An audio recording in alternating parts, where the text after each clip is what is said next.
Improving U.S. cybersecurity was a topic when President-elect Trump met with tech industry leaders. Facebook's Sheryl Sandberg, Apple's Tim Cook, Tesla's Elon Musk, and 9 others were there. Their companies reportedly have a combined market value of more than $3 trillion. They also talked about jobs, America's competitive trade dynamic, market access with China, and tax cuts. Amazon CEO Jeff Bezos said he found the meeting very productive. In his words, quote, "I share the view that the administration should make innovation one of its pillars."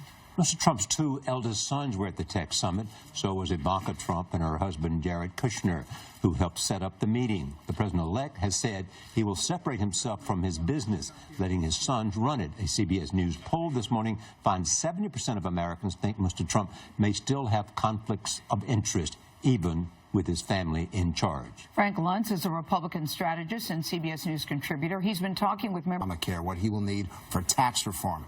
There's something called reconciliation, which is a complicated process which requires a budget to be passed, and you can repeal Obamacare through reconciliation, and that is a simple majority vote.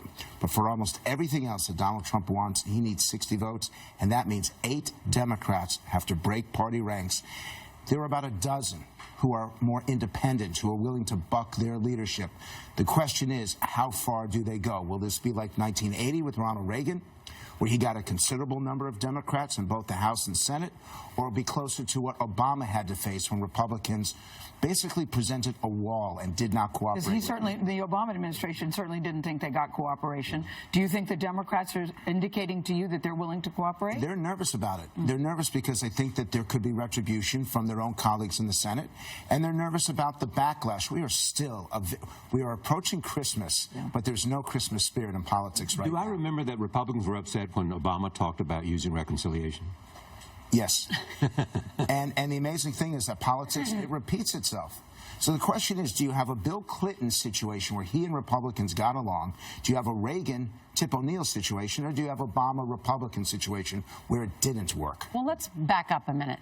Republicans control the presidency and both houses of Congress. And the governors. And the legislatures. In 70 years, Republicans have only done that 6 of those 70 years. They have an enormous opportunity to push their agenda that they want through this. Can they get it done? What will they get done in the first 100 days? Well, let me take that a step further, which is you could politics more local, provided that they get the money. In the House, under Speaker Paul Ryan, many policy wonks who have wanted for years, who have been working on tax reform, who have been working on immigration reform. Can those things get done, or is the Republican Party going to lose that opportunity because of infighting? Well, they can get it done in the House. And you're right, there are differences on immigration policy, on budget policy, on taxes. The question is, can it get through the Senate? In the end, the House will pass everything in 100 days. Can it get passed? I'm looking for a quick answer here. When will the new president select a Supreme Court justice?